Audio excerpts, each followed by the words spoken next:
It's Super Bowl Sunday, and I thought I'd start a new tradition on my channel. Every Super Bowl Sunday, I'm gonna make a video about Super Bowl memories, games, teams, performances, etc.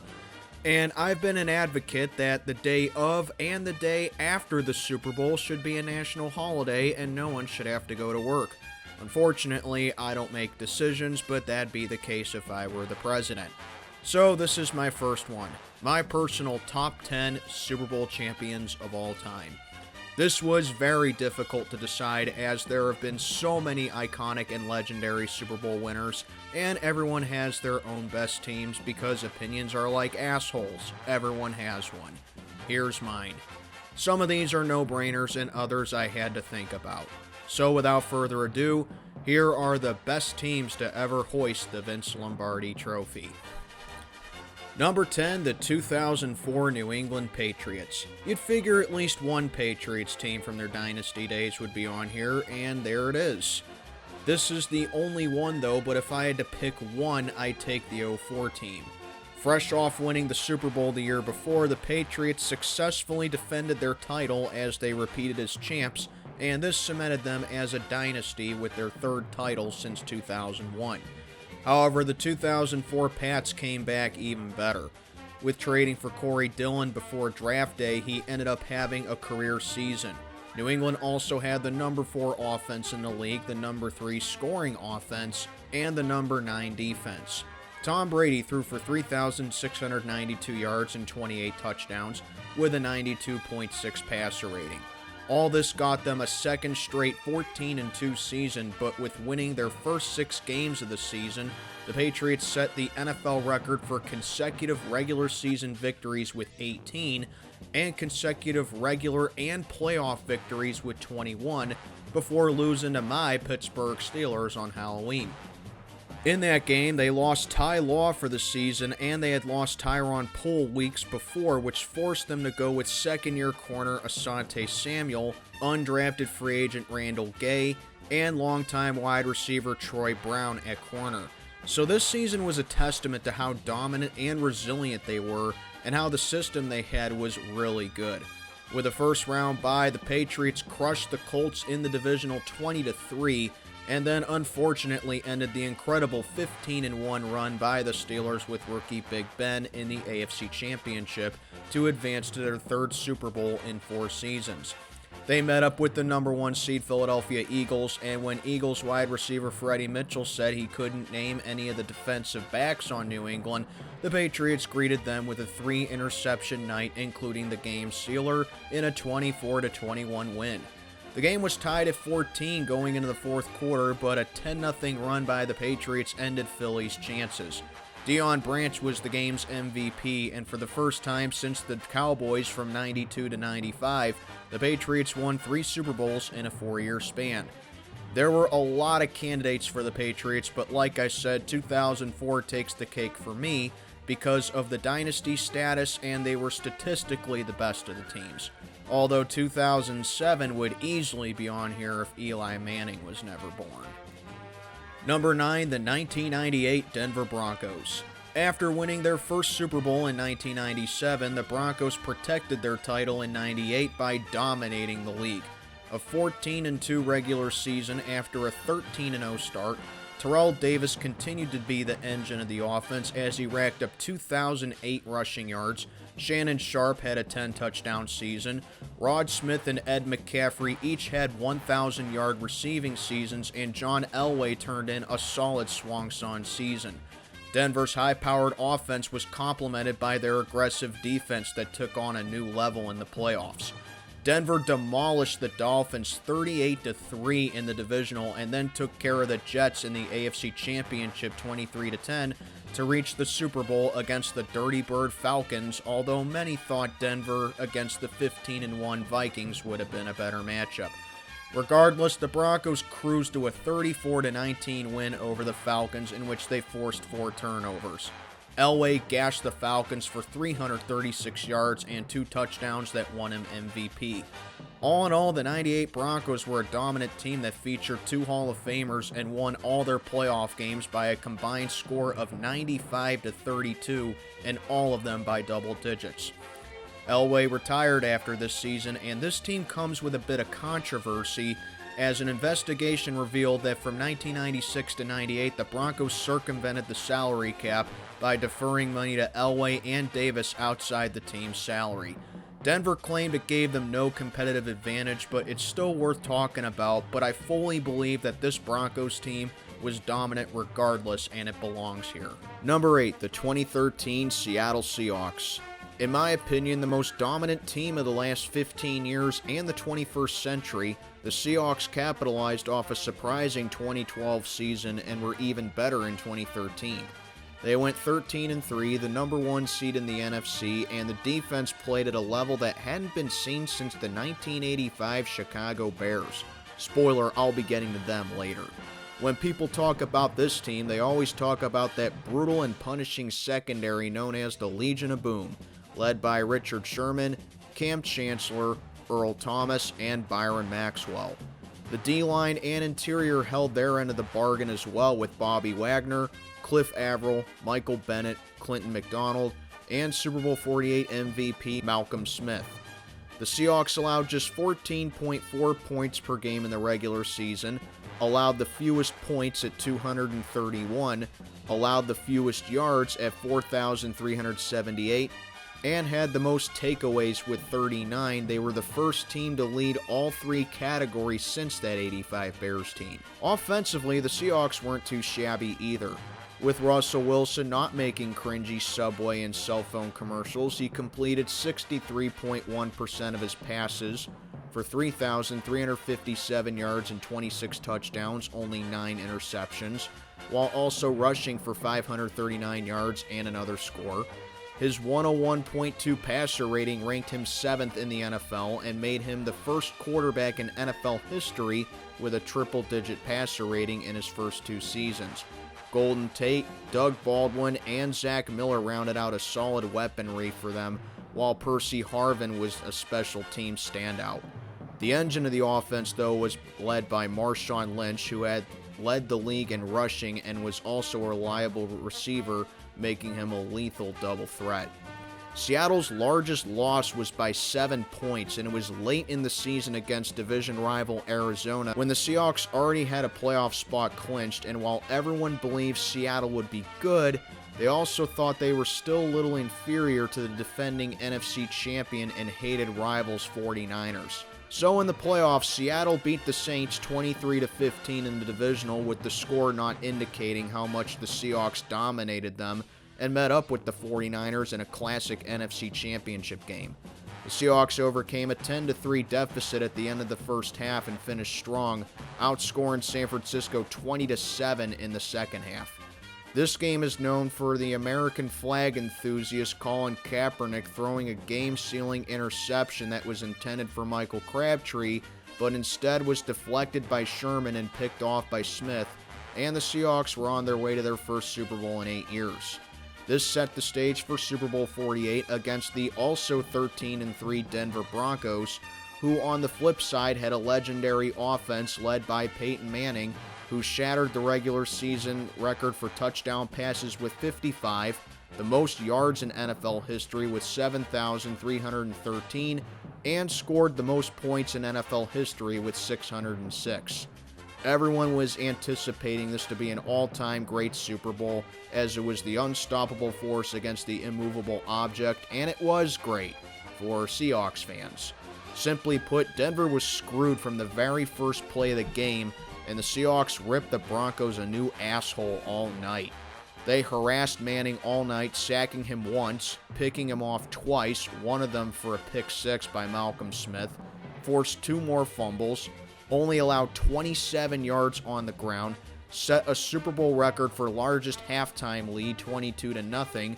Harvin opened up the second half with an 88-yard kickoff return for a score, and that was that. When I first wrote this script and recorded it, I originally had the 2000 Ravens on this entry, seeing that they had a legendary defense as well, but then I had the sense to go back and edit it to put the Seahawks team in here. While Baltimore's defense was incredible as well, the thing that made me give the Seahawks the nod was because they had a better offense than the Ravens did, and were just overall a more complete team. Also, fuck you, Baltimore! Kind of like the 98 Broncos team too, this Seahawks team also had speculation for steroid use, so they come with controversy too. But if I talk about every team that ever cheated or found loopholes in the rules, I wouldn't even make this list. Bottom line, the 2013 Seahawks were a superb team and deserve to be on this list, even if they passed on being back-to-back champs in a potential dynasty. Number 7, the 1989 San Francisco 49ers. Not the only Niners team on this list, as the 80s Niners were amazing, and it's very debatable on which team of their 4 championship teams of the 80s were the best. You have a case for the 89 team when they repeated as champions. However, unlike their 88 team that got off to a slow 6-5 start and heated up, the 89 team came right out of the gate and were 3-0 before their first loss, and then won 6 in a row before their second and final loss to finish 14-2. Both losses were by a combined 5 points, so they had a good chance at being 16-0.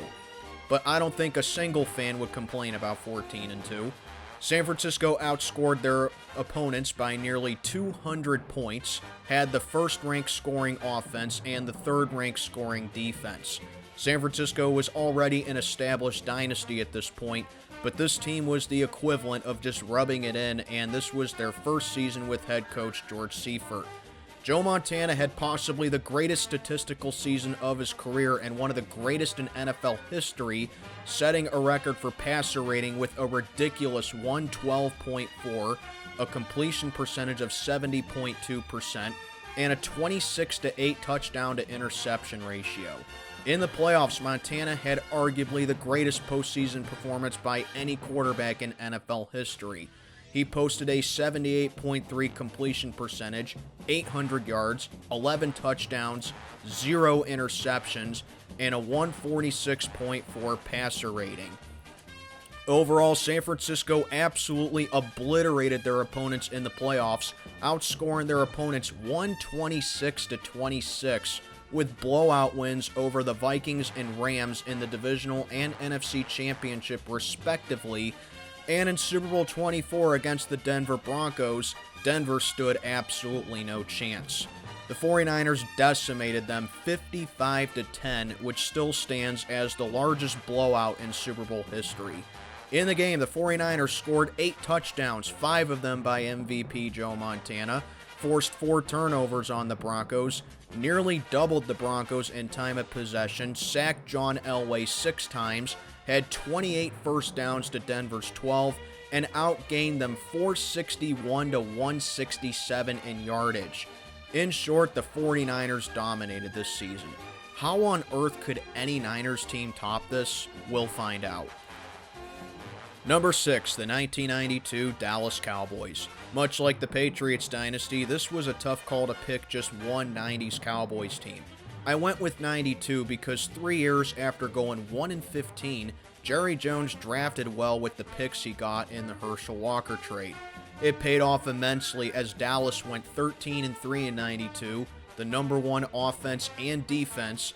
Dallas pitted the youngest team in the league, and in case you're curious of who the Cowboys ended up drafting with those Vikings picks, Dallas used those picks to get some guys named Emmitt Smith, Darren Woodson, and Russell Maryland. No big deal or anything. Those guys were just major contributors to the Cowboys' success of the 90s. In the playoffs, the Cowboys beat arch-rival Philadelphia in the NFC Divisional and then took down league MVP Steve Young and his 49ers in the NFC Championship. They went to their first Super Bowl in 14 years, and in the game, Troy Aikman and the Cowboys overwhelmed the Buffalo Bills in a 52-17 shellacking of them. Aikman threw for 273 yards and 4 touchdowns and 1 MVP, 2 of them to Michael Irvin.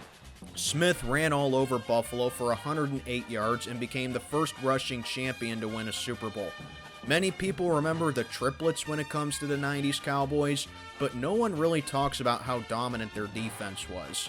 Their pass rush in particular, led by Hall of Famer Charles Haley, forced 9 turnovers and scored 2 touchdowns in the game.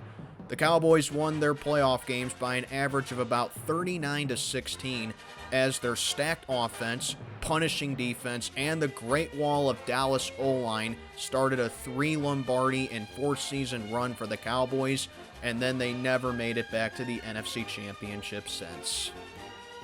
Number 5, the 1978 Pittsburgh Steelers. When talking about the 70s Steelers, everyone remembers the Steel Curtain defense.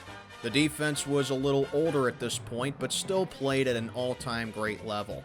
Led by 2-time Defensive Player of the Year Mean Joe Green, Mel Blount, L.C. Greenwood, Dwight White, Jack Lambert, Jack Ham, and Donnie Shell, Pittsburgh allowed just 12.2 points per game and was third in the league in defense. How about some love for the 9th-ranked offense, though? Well, Terry Bradshaw had the best season of his career with 28 touchdowns, 2,915 passing yards, and an 84.7 passer rating and 1 regular season MVP. The funny thing is, before the season began, the competition committee enforced a rule that encouraged higher scoring and less contact from defensive backs, and this was just a desperate attempt to stop the Steelers because everyone knew how incredible the defense was. Their desperate efforts were squashed as the Steelers went 14-2, their 2 losses by a combined 10 points, and featured 10 Hall of Famers and 5 All-Pros. In the playoffs, the Steelers allowed just 15 points in their first 2 games as they took apart the defending AFC champs Denver Broncos in the divisional, stopped the Houston Oilers in the title game, and met up with the Dallas Cowboys in Super Bowl 13 once again. Dallas were the defending champs, and the 2 met in the Super Bowl 3 years prior when Pittsburgh won, and this time the Steelers did it to them again, but dropping 35 on the Doomsday defense. A final of 35-31 suggests it was a slugfest and a close game, but the score is incredibly misleading. Lynn Swann and John Stallworth each had 100-yard receiving games. Franco Harris gave the Steelers a 28-17 lead, and Bradshaw won Super Bowl MVP. The Steelers led 35-17 57 minutes into the game, and then Dallas got 2 touchdowns with less than 3 minutes left to make it look competitive, but everyone just remembers Jackie Smith's drop. The Steelers then won Super Bowl 14 the following season for their 2nd repeat of the decade, and to this day are still the only team to repeat as champions twice. So much for slowing down the Steelers, eh? Imagine if the Steelers did this today. Number 4, the 1991 Washington Redskins. If you want to talk about the greatest statistical Super Bowl champion ever, the 91 Redskins are your answer. The Redskins led the league in scoring with 485 points and allowed the 2nd fewest points at 224 in the league. As of 1991, this was the 3rd highest total in NFL history and still ranks in the top 20 all time. They had a plus 18 turnover ratio, also the best in the NFL. Quarterback Mark Rypien had a fantastic season as well. He had 8.5 yards per pass attempt and was 2nd in the league with 3,564 passing yards. That was the best in the NFC and 4th in the league, 28 touchdowns and a 97.9 rating, which were both career highs. He was safe and sound behind an elite O-line as well.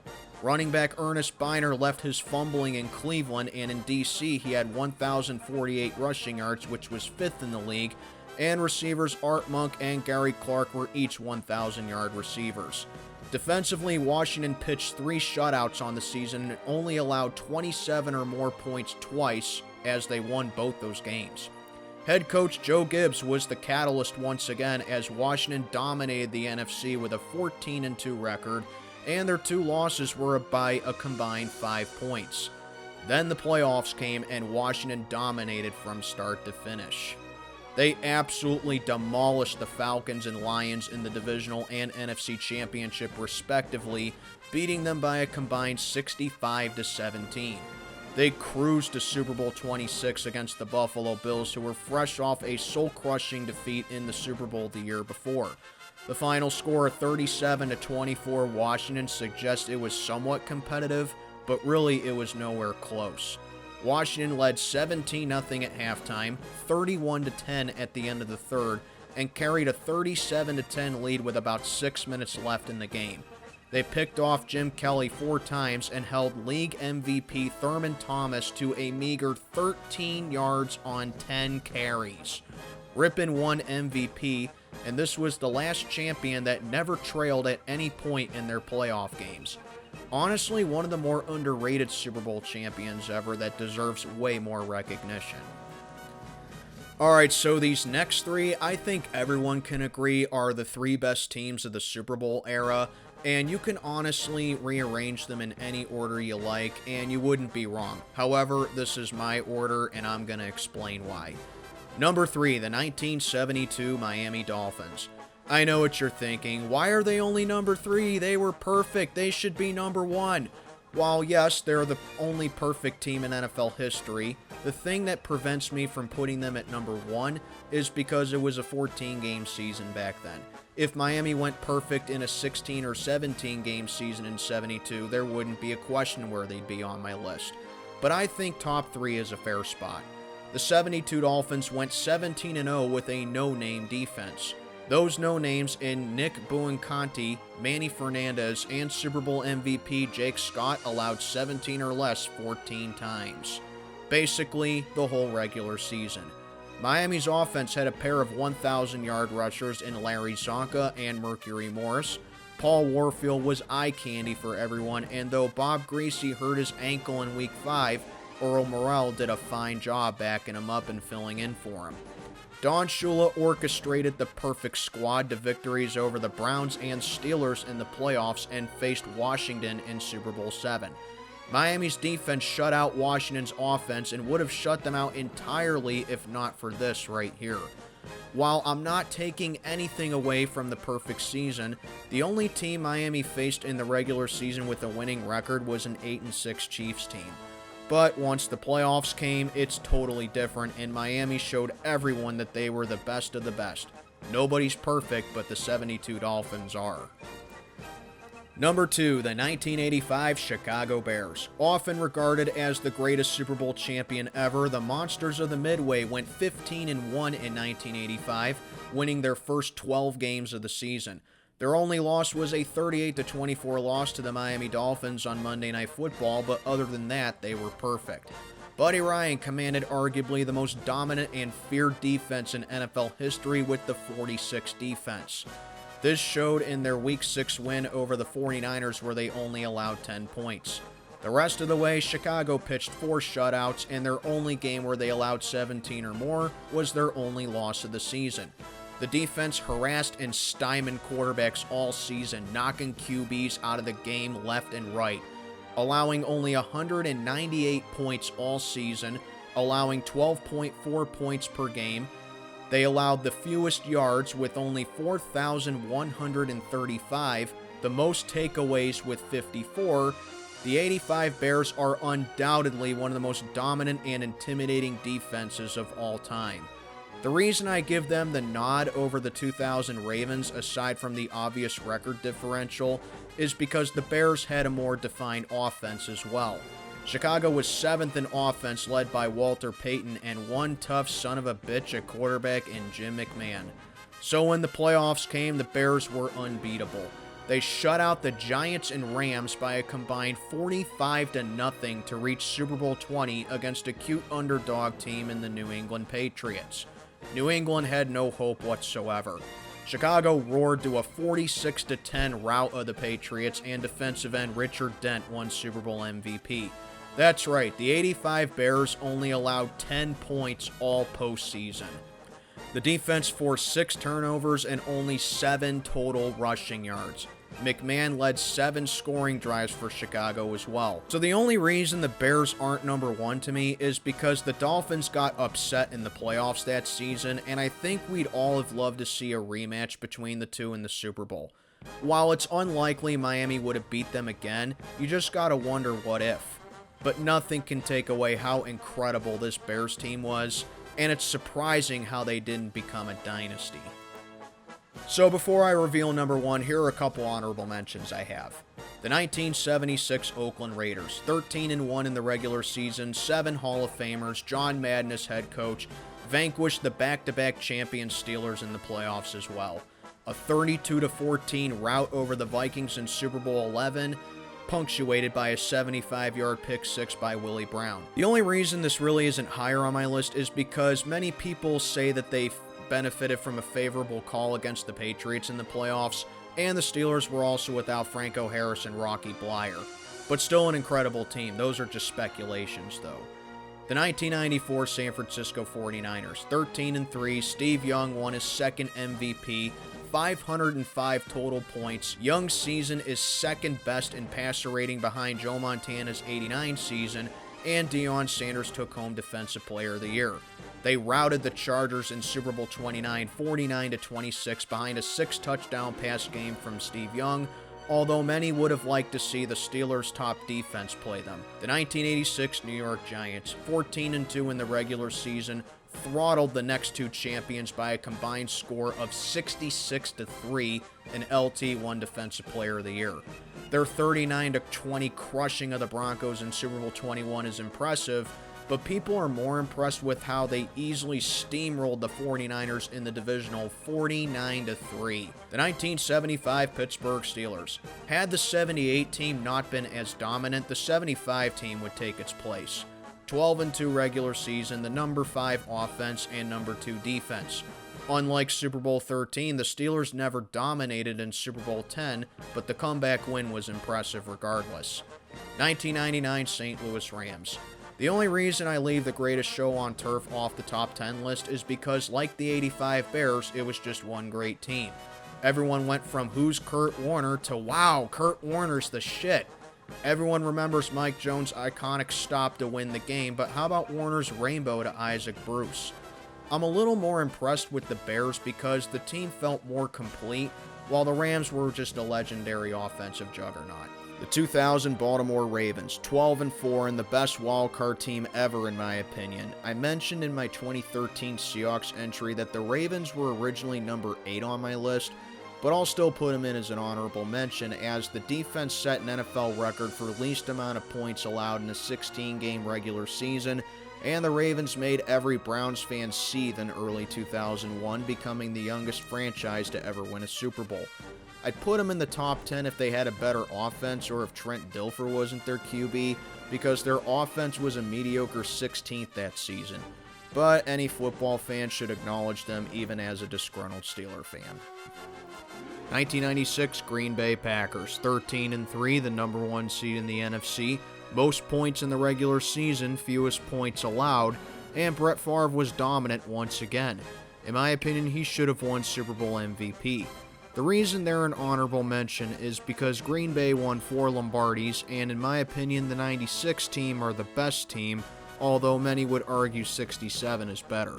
They're also mentioned because the playoff run they had was kind of easy. 2016 New England Patriots, 14-2, home field in the playoffs. Even at age 39, Tom Brady put together a monster season. Debatable on which is better between this and 04, but I give 04 the nod because they had better stats. Plus, the Deflategate fiasco forced Brady to miss a quarter of the season, although there was no concrete evidence he did anything. 1993 Dallas Cowboys, 12-4, and successfully protected their title with another Lombardi. Had Leon Lett not been an idiot on Thanksgiving, though, the Cowboys would have had back-to-back 13-3 seasons on top of back-to-back Lombardis, and it would be a tough call between this and 92 for which team was better. Still, the Cowboys bullied the Bills in Super Bowl 28 once again, and all Cowboys fans care about are the back-to-back Lombardis. 1973 Miami Dolphins. Everyone remembers the 72 squad, but the dominance of the 73 team that won the Super Bowl is often overlooked. They actually had a more smooth run in the playoffs where they won all their games, including Super Bowl 8 over the Vikings by double digits, whereas in 72 they won close games in the playoffs. Really, the only thing separating this team and 72 was that the Dolphins won 2 less games. But regardless, the Dolphins of the early 70s were incredible. Alright, let's get to number 1. The greatest Super Bowl champion of all time, in my opinion, number 1, the 1984 San Francisco 49ers. I told you the 89 team wasn't the only Niners team on here. Unlike the 85 Bears, the 49ers of the 80s were a dynasty, and if you want a definitive Super Bowl champion, this is the one. Like I said, rank any of the top 3 in any order you want and you wouldn't be wrong. The 85 Bears had a dominant defense, the 72 Dolphins were perfect, and even the 91 Redskins had the stats. Put all those in a blender and you get the 84 49ers. Top defense in the league, the second-ranked offense, 9 All-Pros, and the first team to win 15 games in the NFL's regular season since the league went to a 16-game schedule in 1978. The 49ers, if not for their loss for the Pittsburgh Steelers in the final seconds of the game, they'd have easily been perfect. It makes me smile as a Steelers fan knowing that we were the only blemish on this team. Anyway, Joe Montana was brilliant with 28 touchdowns for 3,630 passing yards and a 102.9 rating. In the playoffs, they defeated the New York Giants and Chicago Bears by a combined 44-10. The significance, the Bears and Giants were the next 2 Super Bowl champions. They faced the 14-2 Miami Dolphins in Super Bowl 19, led by Dan Marino, who had a season for even 2025 standards is outrageous. 48 touchdowns and over 5,000 passing yards. Many expected a close, hard-hitting fought game, but San Francisco's defense put constant pressure on Marino and picked him off twice. Led by Hall of Famer Ronnie Lott, the 49ers played arguably the most complete game in Super Bowl history in a 38-16 win. Montana rewrote the record book that day with a 333-yard pass day, 3 touchdown passes, 59 rushing yards, and won the game's MVP. As I said in my 1989 entry form, it's difficult to choose which 80s Niners team was the best, but this win and season is a testament to how dominant the 49ers were throughout the 80s. And I didn't even mention how the 49ers didn't draft Jerry Rice until the 85 draft. This team is the epitome of a Super Bowl champion and everything you could ask for. A dominant offense led by a legendary QB, a prolific run game, elite O-line, dominant defense, and a head coach with the heart of a champion to top it all off. Everyone has their own opinion on who the greatest Super Bowl champion of all time is, but longtime subscribers who know me know I've always said my vote goes to this team. The greatest Super Bowl champion of all time, the 1984 49ers. Well, I hope you enjoyed this video. I certainly enjoyed making this video, and I hope you enjoy the big game, although we all kind of really hope for the alternative when it comes to the matchup. Anyway, let me know what you think in the comments below, and happy Super Bowl Sunday.